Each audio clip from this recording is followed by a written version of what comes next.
अरे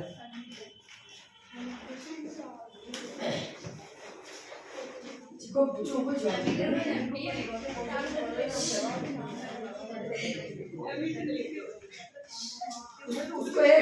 आगे से थोड़ा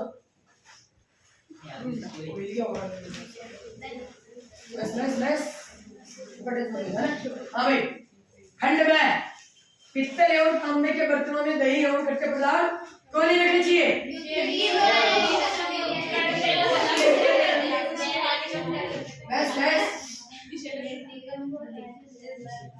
पित्तल और तांबा क्या एक सक्रिय धातु है? क्या है? जो कि हमने श्रेणी बनाई थी, श्रेणी विद्युत रासायनिक श्रेणी, जिसके अंदर वो सबसे ऊपर आते वाला नीचे वाली चीज को स्थापित कर देते। और दही में क्या होता है? लैक्टिक अम्ल होता है, जो कि दही में लैक्टिक अम्ल होता है, जो कि उसके साथ मिलकर मिश्रण बनाते हैं। क्या बनाते हैं? जिसे हम, जिस कारण हमें तांबे और कॉपर, अर्थात कॉपर और क्या है? पित्तल, पित्तल ये तो मिश्र धातु है भाई, पित्तल तो इन दोनों में हमें दही को नहीं रखना चाहिए। क्या नहीं रखना चाहिए? क्या बनता है? मिश्रण पदार्थ क्या बनता है? हमारे लिए हानिकारक है। तो आपको बता दें ट्यूशन लिखा भी कैसे?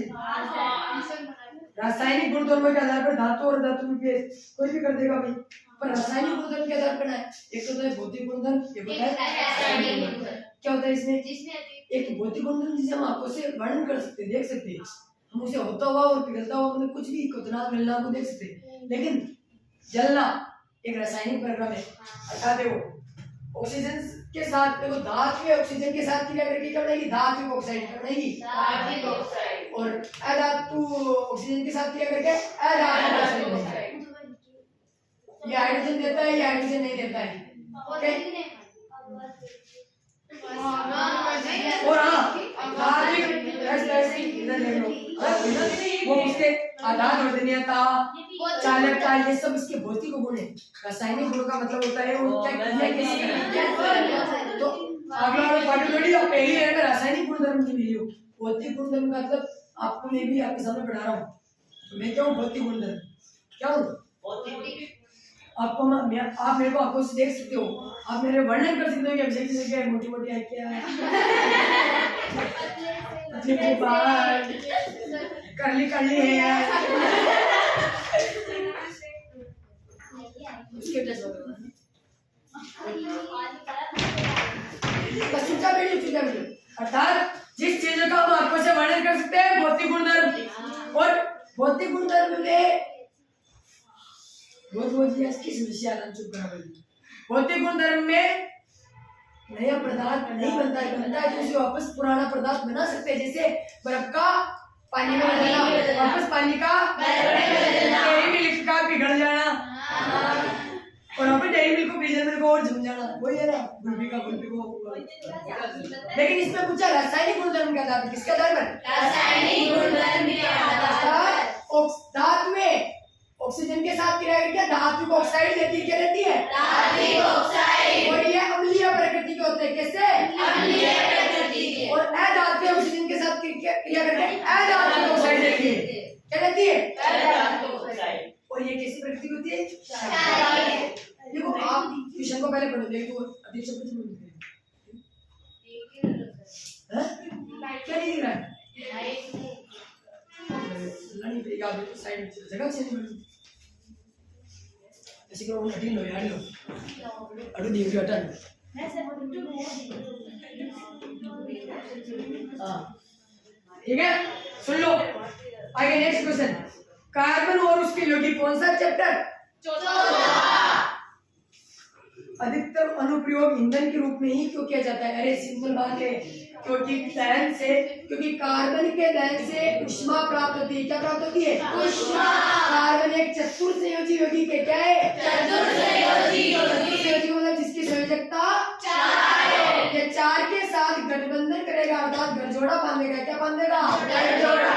अर्थात जिसे हम सहसंयोजी कहते हैं। क्या कहते हैं? सहसंयोजी। ज्यादातर किसके साथ जुड़ता है? हाइड्रोजन के साथ। क्या और अपना अस्टर पूर्ण कर लेता है। अब इस ये बोल रहे कि कार्बन को उपयोगी समूह ज्यादा पेट्रोल में कार्बन है, कोयला में कार्बन है, लकड़ी में कार्बन है, रबड़ में कार्बन है, जिसमें भी कड़ी दोनों मिलकर जो आपस में हो कार्बन। तो अर्थात इसका उपयोग क्या किया जाता है? देखो पहली लाइन क्या है? क्योंकि कार्बन ऑक्सीजन के साथ जलकर अत्यधिक ऊष्मा देता है। क्या देता है? अत्यधिक ऊष्मा। तो हमको चाहिए क्या? चाहिए दहन मतलब जलाना, तो ईंधन में दहन ऊष्मा तो चाहिए। और कार्बन प्रकृति में बहुत अधिक मात्रा में भी है। अरे जल जाओ तो कार्बन, लकड़ी में कार्बन, कोयला में कार्बन, पेट्रोल में कार्बन, डीजल में कार्बन, मारा में कार्बन।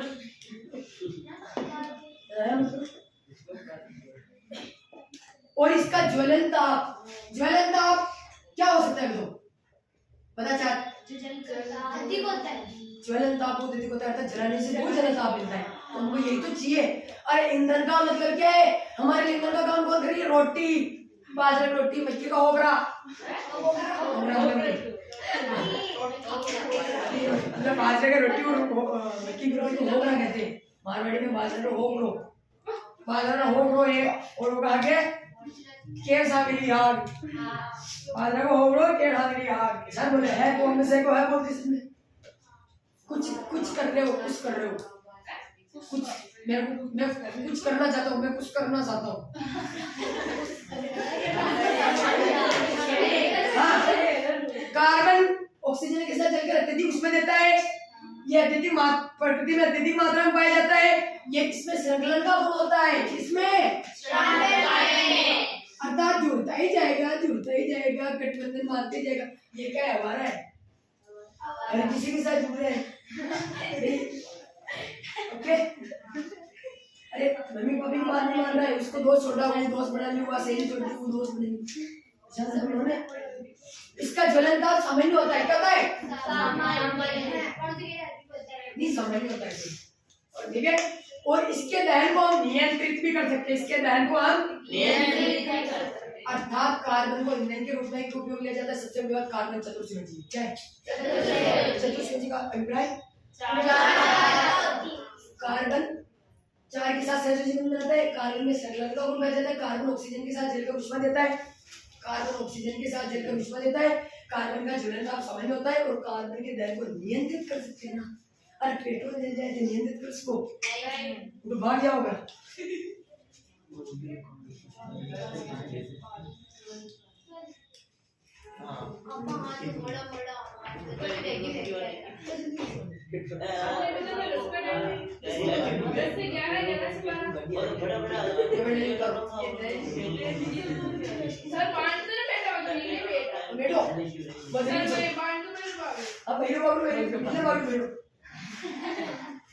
जल्दी आ जाओ।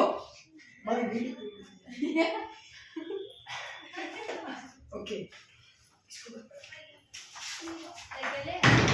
हाँ भाई आगे। अभी मैं रबड़ जाता हूँ। पुष्प का अनुदैर्य हो रहा, सुन लो भाई।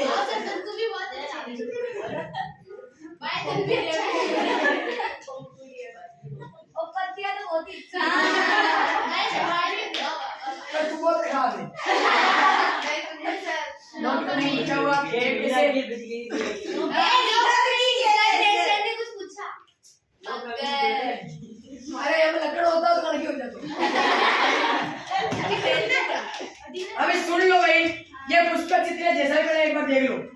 वैसे ठीक है, 4 भाग होते हैं पुष्प के, 4 भाग। स्त्री केसर,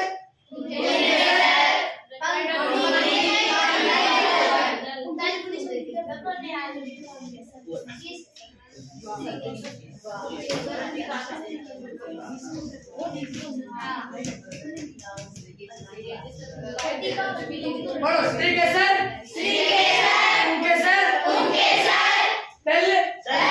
दल को पंखुड़ी भी कहते हैं।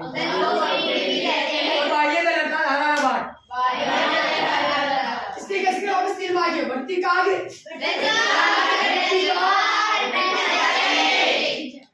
परागकण, परागकोश, अंडाशय भी बोला गया बीजांड अंडाशय में बीजांड अर्थात मादा युग्मक और परागकण में परागकण नर ओके ओके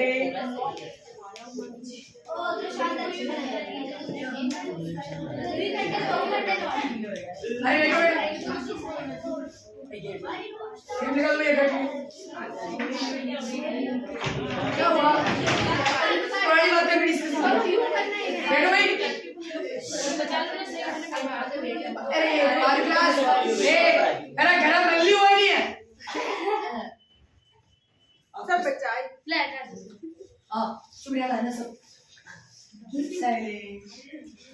क्वेश्चन नंबर 17 द्विखंडन बहुविखंडन द्विखंडन और बहुखंडन नाम से पता चल रहा है जिसमें एक जीव टूटकर दो नए जीवों का निर्माण करता है उसे द्विखंडन कहते हैं जबकि एक जीव अनेक टुकड़ों में टूटकर बहुत सारे जीवों का निर्माण करता है उसे समर्पयामि दक्षिणां स्वाहा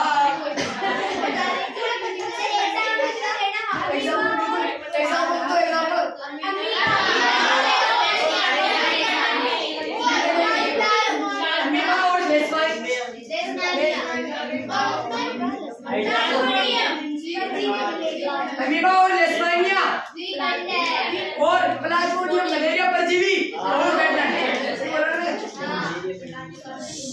कितनी बार किसे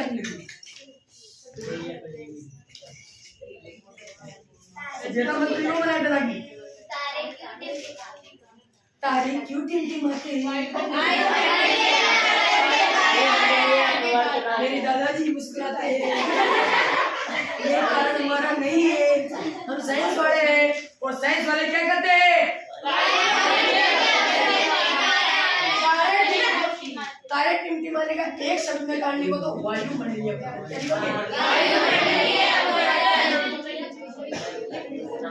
ये तो एक नंबर का वन वर्ड आंसर अगर इसको बढ़ा दीजिएगा तो सुन लो अरे तुम डिस्कस मत करो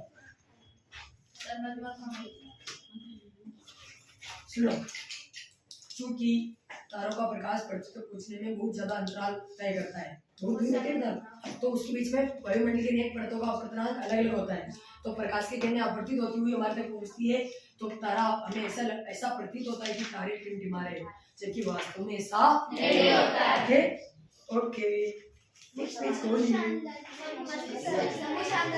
सबसे अच्छा क्वेश्चन और हमने बार किया है 400 वाट मैं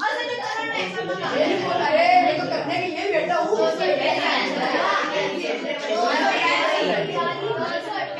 आप क्यों डिस्कस कर रहे हो भाई अरे यार ढम जो रहा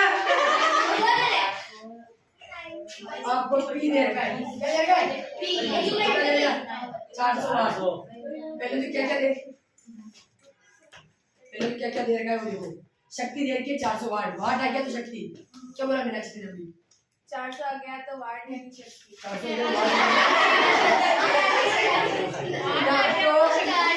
400 माइंड को यहाँ लेकर आया थोड़ा सीरियसली ले हटना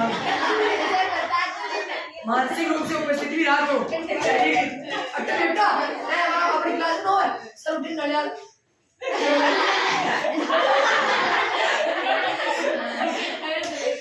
कोई लड़की कुछ पूछना चाहती है कोई पूछना लड़की किससे ना लिया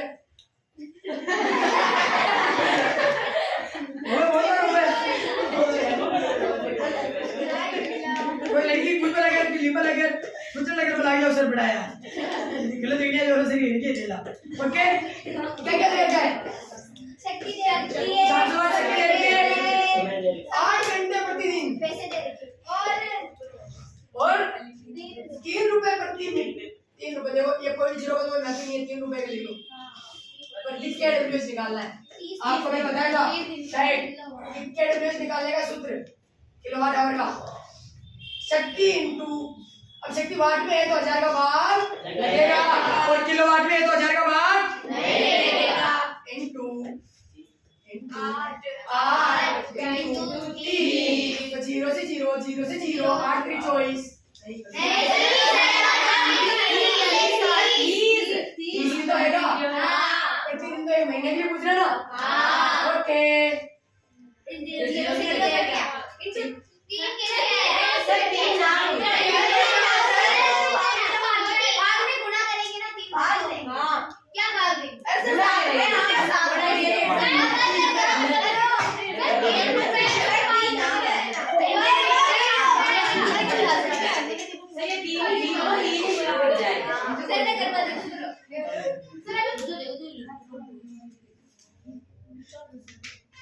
तुम्हारा सब लोग बोलिए मुझे तो मन के लिए तुम जाओ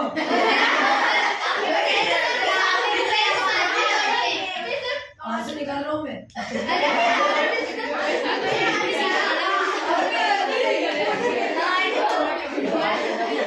पहले यूनिट निकालो मैं कुछ चाहिए और अपनी मिटवा जाइए सुन लो तुम क्यों बातें कर रहे हो रे रुक जाओ थोड़ी देर 8 3 24 बेहतर आ गया 24 दूनी बेहतर ये 24 8 3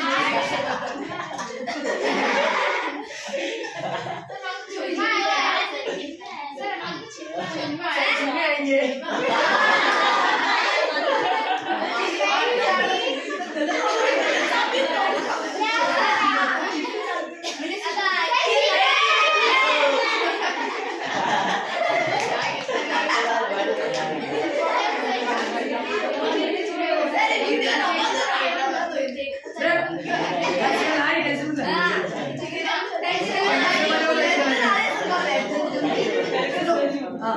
इसमें 200 कैसे आएगा अगर यहाँ किलोवाट आता तो हम 1000 का भाग नहीं देते यहाँ पर सेकंड में आता मान घंटों में मिलते अरे 1 घंटे में यहाँ पर 1 घंटा नहीं अगर 3600 सेकंड लेते तो 1 घंटा लगेगा और 1800 सेकंड लेते तो आधा घंटा से गुणा करना था खंड से विस्थापन एवं जी विस्थापन अभिक्रियाओं में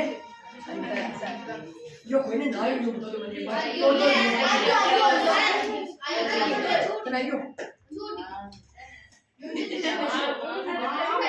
मैंने बताया था आपको कि अगर मैं अपने ससुराल जा रहा हूँ मेरे पास साइकिल है अब मेरे को शर्म आएगी ना तो मैं बुलेट मांग के ले जाऊंगा तो एक बार विस्थापन हुआ लेकिन अब हमारा दोस्त का काम पड़ गया तुम्हारे खेत बाहर लाना लमा घर में आगे ले जा नहीं जा तो मैंने उसकी बुलेट ली उसने मेरी साइकिल ली तो विस्थापन अगर एक था तो दूसरे को लात की मार रहा है तो विस्थापन एक तत्व कम क्रियाशील तत्व अधिक क्रियाशील तत्व कम क्रियाशील तत्व को विस्थापित कर देता है विस्थापन अगर किसी विक्रिया में दो आयनों का परस्पर आदान प्रदान होता है जग्गा ने बेरू की साइकिल ले ली बेरू ने जग्गा की साइकिल ले ली तो क्या हो गया विस्थापन लेकिन सिर्फ मैंने ही उसकी साइकिल मांगी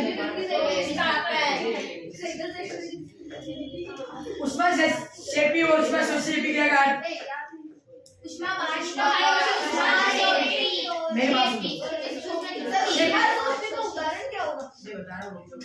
उष्मा सेपी अभिक्रिया उष्मा सेपी अभिक्रिया का मतलब होता है जिसमें उष्मा का उत्सर्जन होता है बातें मत करो भाई तुम पहले का डिस्कशन मत करो यार फोकस करो आइए देखो बाहर आ रहा है उष्मा शेपी यानी कि जिसमें उष्मा का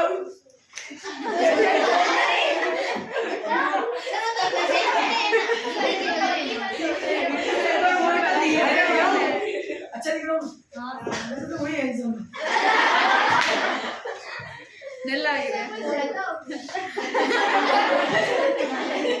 चलने वाले चलते रहेंगे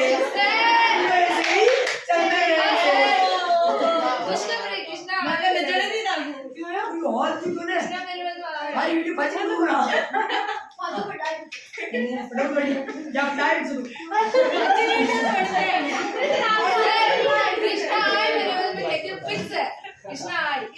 ओके थैंक यू इसलिए मैंने क्लिक शूट ले लिया था उसमें सच्ची ये अपने बच्चों को जैसे देता है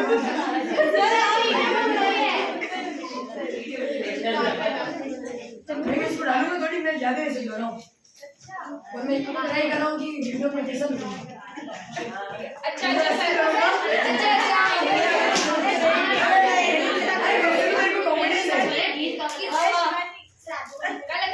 अरे यार जलने वाले कमाई करेंगे चलो मैं बराबरी करो अरे मजाक कर रहा हूँ आगे बढ़ो कट जाएगा ओके बस अरे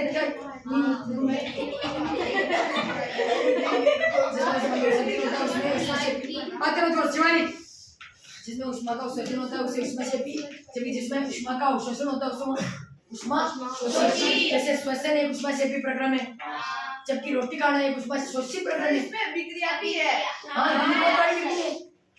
ग्लूकोज वाली लिखनी है श्वसन के अंदर C6H12 CO2 वाली है ना, देख लेना आपको कॉपी में है। 21वां का पहला, मनुष्य में ऑक्सीजन तथा कार्बन डाइऑक्साइड का परिणाम वाले ऑक्सीजन बिल्कुल क्वेश्चन हमने किया है। हृदय में कार्बन डाइऑक्साइड शुद्ध रक्त को बोलते ऑक्सीजन युक्त और अशुद्ध रक्त को कार्बन डाइऑक्साइड, तो कार्बन डाइऑक्साइड वाला आएगा और ऑक्साइड उसको शुद्ध करेगा, हृदय और बाहर निकाल देगा। हृदय द्वारा या धमनी और शिरा द्वारा भी लिख सकते थे आप, पर धमनी और शिरा द्वारा लाया जाता है, शुद्ध अशुद्ध नहीं किया। आलिंग पर मिलेगी 6 से धन। श्वसन के लिए ऑक्सीजन प्राप्त करने की दिशा में एक जलीय जीव की अपेक्षा स्थलीय जीव, ये क्वेश्चन मैंने नहीं लिखा है अभी तक, इसके लिए मैं सॉरी मांगता हूँ, तो माफ कर दो, न करो तुम्हारा कोई गलती नहीं। हाँ सुन लो, अरे सुन लो, तुम खुद डिस्कशन मत करो, मैं कह रहा हूँ। हाँ देखो, श्वसन के लिए तुमको श्वास लेनी है, तो एक तो स्थलीय जीव, एक तो जलीय जीव, वो तो आपके दिमाग से क्या हो सकता है? वहाँ पे जल में ऑक्सीजन कम आपने जल में ऑक्सीजन भरी, अब मना है अभी ले लिए, अभी ले लिए और हो जाता है, अभी ले लिए कटे भी बेटा ऑक्सीजन सब जगह है। अब अंदर के लिए जो ड्यूटी है, सर ये सही है क्या? सही है। स्थलीय जीवों में, स्थलीय जीव स्थल पर रहते हैं, वो वायुमंडल होता है, वायुमंडल में ऑक्सीजन की मात्रा बहुत अधिक होती है, अर्थात स्थलीय जीव ज्यादा ऑक्सीजन ले सकते हैं, तो उनको सांस कम चाहिए। अब रुको, तो उसके अलावा सुन लो, अब उसके अलावा जलीय जीव, जल में ऑक्सीजन की मात्रा स्थल से कम होती है, सिंपल सी बात है, जल में ऑक्सीजन कम आवे, खुला आसमान में ज्यादा आए तो क्या हो जाएगा, स्थलीय जीवों को सांस लेने में थोड़ी कठिनाई होती है, इसलिए मछली उसका हिस्सा होता है, देखना गुलगुले बार बार ऊंचे नीचे, अर्थात स्थलीय जीव ज्यादा ऑक्सीजन ले सकते हैं, अर्थात उनको श्वसन सरल होता है, जबकि जलीय जीव कठिन होता है। अथवा का पहला, हमारे शरीर में वसा का पाचन छोटी आंत द्वारा होता है, जबकि यह परिक्रम कहाँ होता है, पित्तरस एंजाइम के द्वारा। ये परिक्रम कहाँ होता है, छोटी आंत में, और कैसे होता है, पित्तरस द्वारा, पित्ताशय द्वारा। क्यों? क्योंकि छोटी आंत में पित्तरस एंजाइम की क्रियाशीलता बढ़ा देता है, जिससे वसा वसा का निर्माण होता है। लिखा रखा है पूरा पढ़ लेना। भोजन के पाचन में लार की भूमिका, भोजन को चिकना बनाना, लसा बनाना, जिससे वो हड्डी की ओर जा सके। एक तो भाटा खाओ तो नींद न लगे, भाटा खाओ तो नींद न लगे,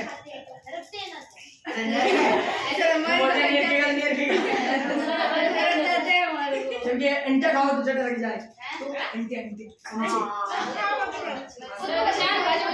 अरे आप रसगुल्ला ले आओ तो जट लग जाए,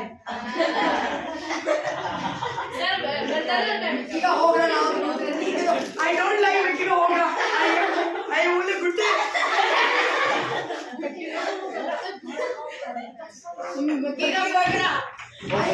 I eat only 5 gram, I am not eating मिट्टी का होगा, with लाल मिट्टी।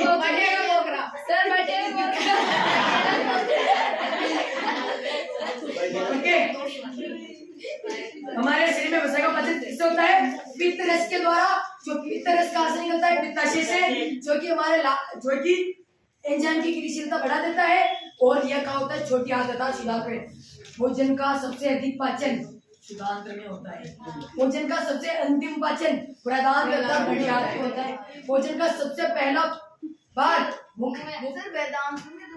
भोजन का सबसे लंबी नलिका, भोजन की सबसे लंबी नलिका छोटी आंत, 6.5-7 मिनट हो गया।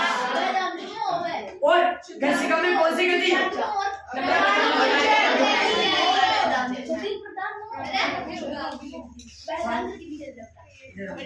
अरे सुन ले, उससे बेस्ट से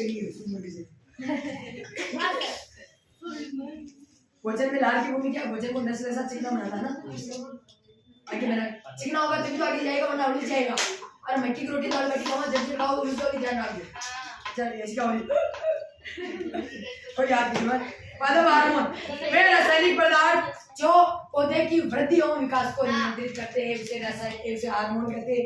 अब ये मानव हार्मोन के तो वे रासायनिक पदार्थ जो मानव में वृद्धि और विकास को नियंत्रित करते हैं, उसे मानव हार्मोन कहते हैं। पादप हार्मोन 5, पादप हार्मोन 5 OJS AE O से ऑक्सीन जैसे जिबरेलिन ऐसे एब्सिसिकाम और इसे थाइलिन, ये तीनों तो वृद्धि करने वाले, ये बढ़ने वाले रोकने वाले और वृद्धि को बढ़ाने वाले।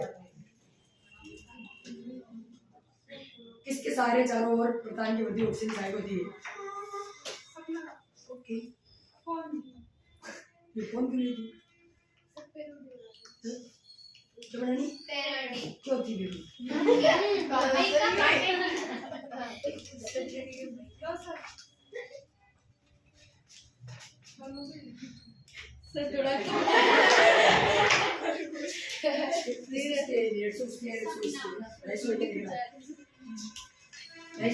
तो उसके जमा करने 11 का नाम लिखिए, ऐसे है तो 11 का भी एक लिखिए और 11 में 150 बाकी जमा कर ले, 150 आकाश के भी जमा कर लेना, वो मेरे पास है, ठीक है?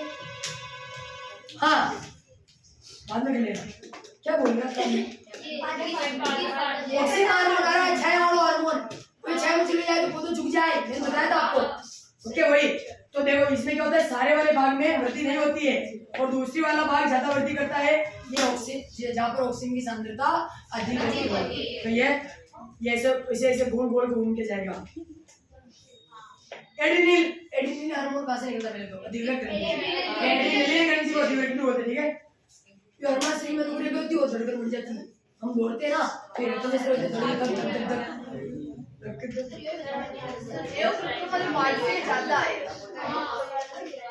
हाँ गुस्सा वाला हार्मोन भी है भाई, गुस्से वाला हार्मोन भी एड्रेनल हार्मोन ही है। हमारी हृदय की धड़कन और सांसें तेज हो जाती है इस हार्मोन के कारण। एक मिनट चुप हो जाओ, 2 क्वेश्चन हो रहे हैं, जल्दी कर लेते हैं, बाकी वाले भी आ गए बड़ा रिएक्ट करने ले लो। क्या इन तो बोले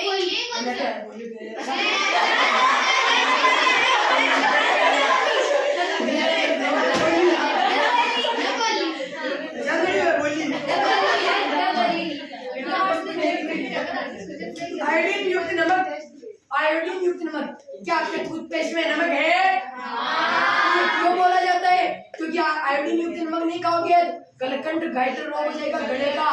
गले में कौन सी ग्रंथि? थायराइड ग्रंथि से निकलने वाला हार्मोन थायरोक्सिन, और थायरोक्सिन हार्मोन में अगर आयोडीन कम खाओगे, आयोडीन नमक के अंदर भी आयोडीन होता है, एक तो मोटा मोटा डला हो जो बाहर निकला है, एक लोग आजकल तो कहते हैं ना हमको तो सीधे टाटा नमक दो, टाटा नमक टाटा भाई हो जाए जहाँ पे क्या टाटा फिर बात करी दे गई भी नहीं अबर कितनी है? पहले भी की थी नहीं की है, पहले नहीं की थी, पहले की थी।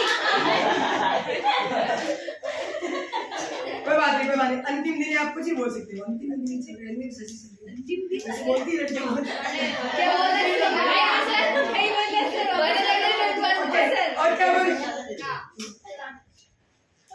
अरे बस पीछे क्या देखी क्लास आगे कि मैं इम्पोर्टेंट नहीं हूँ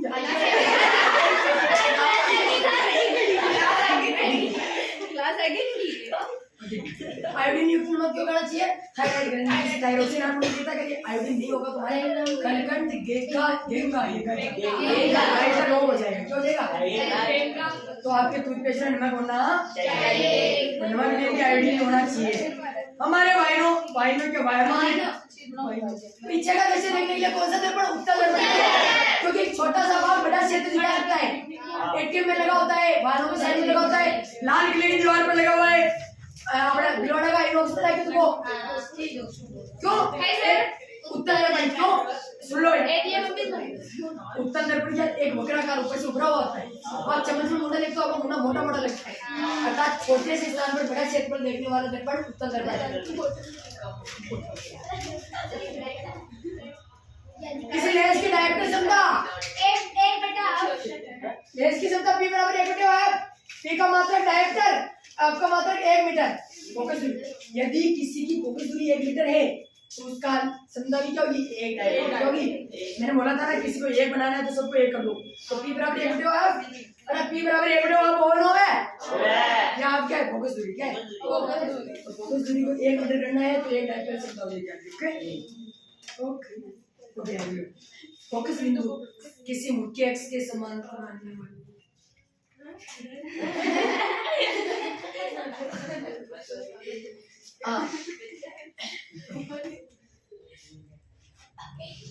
क्या लगता है तुमको? मुझे पता नहीं चलेगा।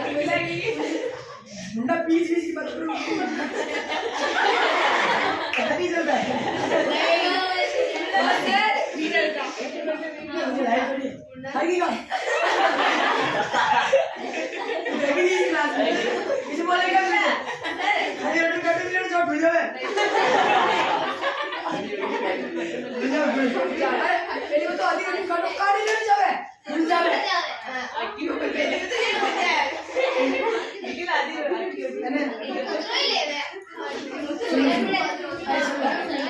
अरे ऐसी बातों पर ध्यान नहीं देते।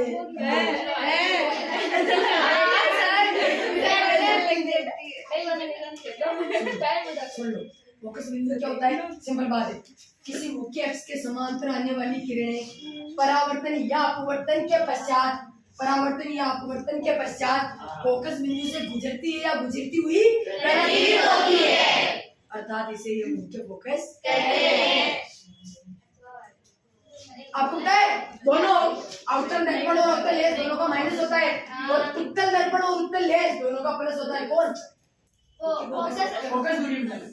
और बी में हमेशा माइनस होता है। बी यानी यू और बी कंडीशन पर निर्भर करेगा। कार का आकृति हेडलाइट अवतल दर्पण, क्योंकि रोशनी को एक केंद्रित करना है, एक जगह पे भेजना आगे भेजना, तो कार का आकृति हेडलाइट आगे वाली लाइट क्या अवतल दर्पण?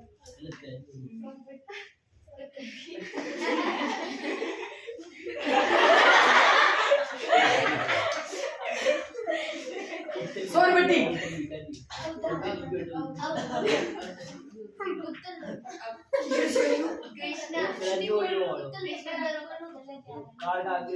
तू यार हर कम नजर वाला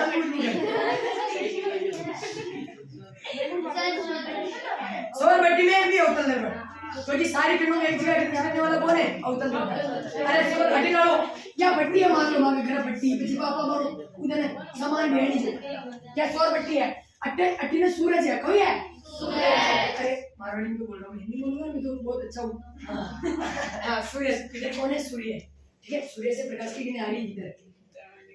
सन कौन है? सन। यार अब यार बत्ती, तो यहाँ पर बत्ती को गर्म करना है तो क्या होगा? अब उत्तल को लगे इसका जो बाजी उठी नहीं लौट जाएगी।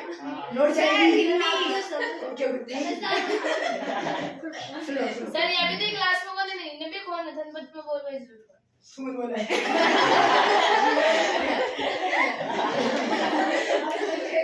लगी जो हालत है।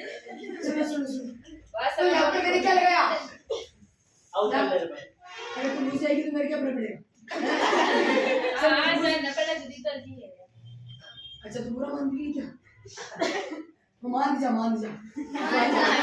मैं तो सर बेटा है।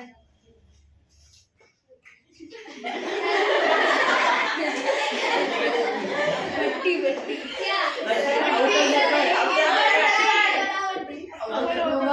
केंद्रित कर देता था एक जगह सौर अगर कोई चीज केंद्रित हो रही है सारा प्रकाश तो वहां पर गर्म होगा।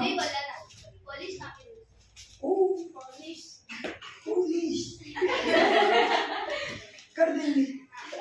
लास्ट क्वेश्चन, इसमें करंट भी उधर का प्रकाश किरणों को एक स्थान पर करता उधर करना। लास्ट चल रही है। उस दर्पण का नाम बताइए जो बिंब का सीधा तथा आवर्धित प्रतिबिंब। हाय क्या? मक्खन क्वेश्चन है, मक्खन। उत्तल दर्पण, क्योंकि उत्तल में दो स्थिति होती है, एक अनंत वाली, एक अनंत और फोकस के बीच वाली, अनंत और ध्रुव के बीच। ऐसा एक मात्र दर्पण है जिसमें दो स्थितियां होती है। कौन सा दर्पण? उत्तल दर्पण। इसमें चुप हो जा रे। ऐसी मात्र दो ही स्थितियां हैं जिसमें दो स्थितियां होती है। ऐसा एक मात्र दर्पण है कौन है? उत्तर दर्पण, जिसमें प्रतिबिंब आभासी बनता है, सीधा बनता है और थोड़ा सा बड़ा बनता है। ठीक, हो गया ये पेपर आपका अर्धवार्षिक का 100 ले जा। ये किसी भी हालत में कल चेक करो। हाँ कॉपी में कैसे कोई दूसरी किसी कॉपी का कर लिया हाँ, ये पेपर मात्र उतारना नहीं है, ये आपको याद करना है। सुनो लक्ष्मीविलास,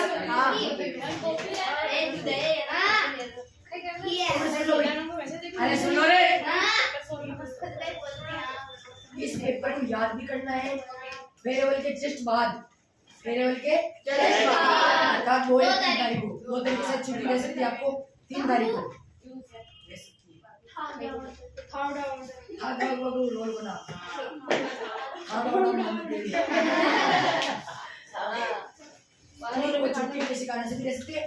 तो 3 तारीख को आपके इस पूरे अर्धवार्षिक का पेपर का टेस्ट है, अर्थात इसको टेस्ट का मतलब इसमें कोई कुछ नहीं पढ़ा दूंगा मैं, समझ छुट्टी का दिन टेस्ट छुट्टी का दिन टेस्ट